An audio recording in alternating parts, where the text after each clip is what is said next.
La crise. Aujourd'hui, tout le monde en parle. La vérité, c'est que personne ne l'a vu venir, même ceux qui prétendent l'avoir vu.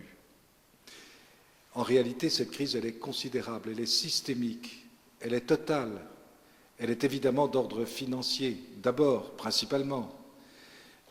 Cette crise, elle va développer tous ces enchaînements.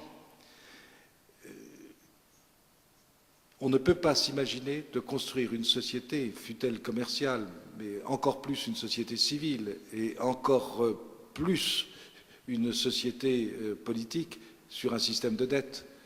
Il vient un moment où les dettes sont abolies. Dans toutes les sociétés anciennes, c'était le cas, c'était régulier, il y avait des échéances. Aujourd'hui, nous sommes dans un système de dette universelle. Tout le monde doit de l'argent à tout le monde. Un système de crédit qui s'est développé de façon complètement anarchique, qui n'a pas été contrôlé et qui a abouti à jeter à travers le monde des milliards et des milliards que plus personne ne contrôle. Les chiffres sont ébouriffants. Et maintenant, c'est les États qui portent ces dettes et ils ne peuvent pas les porter, les États industrialisés. Mais puisque nous sommes en France, la France en particulier, 1500 milliards de dettes, sans compter les dettes sociales, sans compter toutes les dettes qui se trouvent à côté de ces dettes sociales.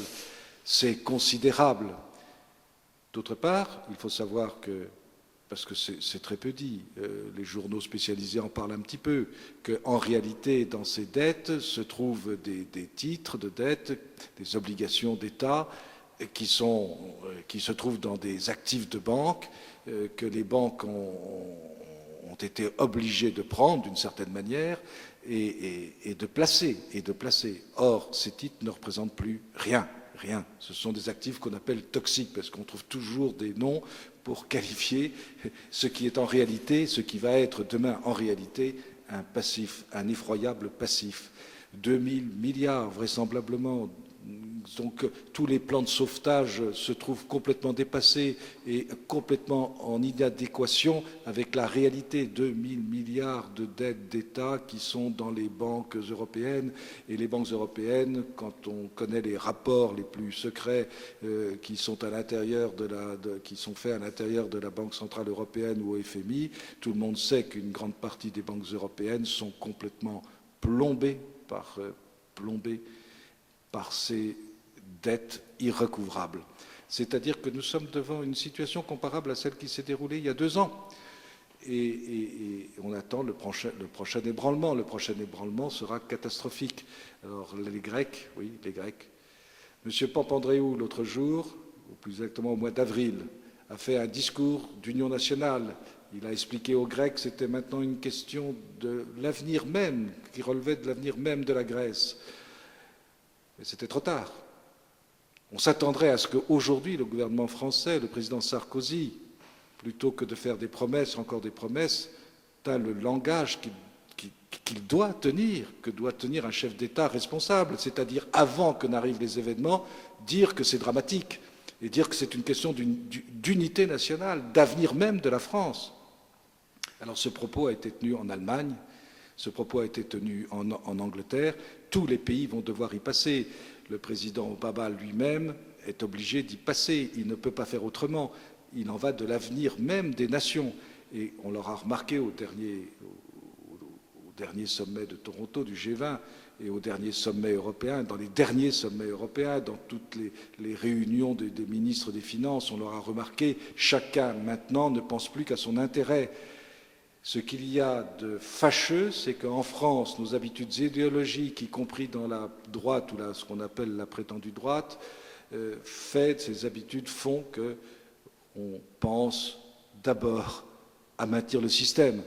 On maintient le système des retraites, on veut le maintenir, alors que tout le monde sait qu'il est fini. On veut maintenir la gouvernance européenne, mais la gouvernance européenne, on sait qu'elle est finie. On veut maintenir la zone euro, on veut maintenir l'euro.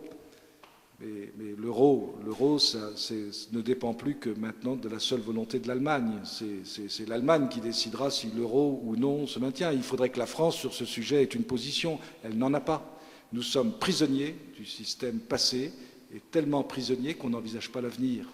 On n'est pas capable de l'envisager. Donc la crise est grave, parce que cette crise, elle va se développer, elle n'est pas simplement financière, elle ne va pas se terminer simplement par des banqueroutes, des catastrophes bancaires.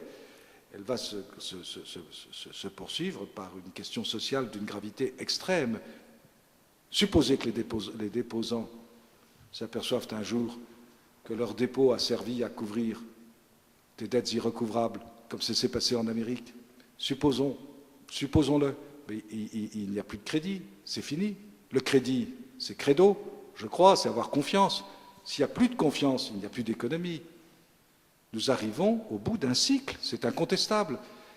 Et cette crise financière va déboucher forcément sur une crise sociale. Elle est déjà là, on la sent. Crise sociale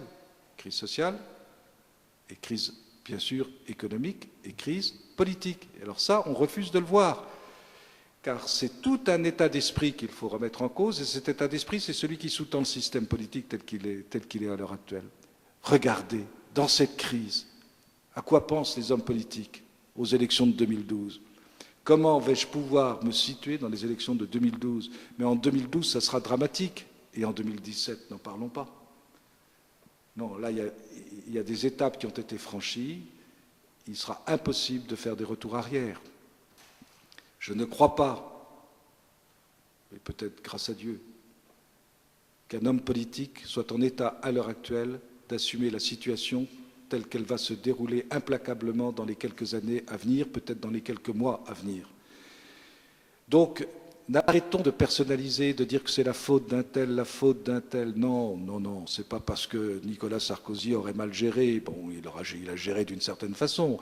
Ça aurait été n'importe quel autre ou n'importe quel autre au féminin, c'eût été exactement la même chose et vraisemblablement c'eût été pire.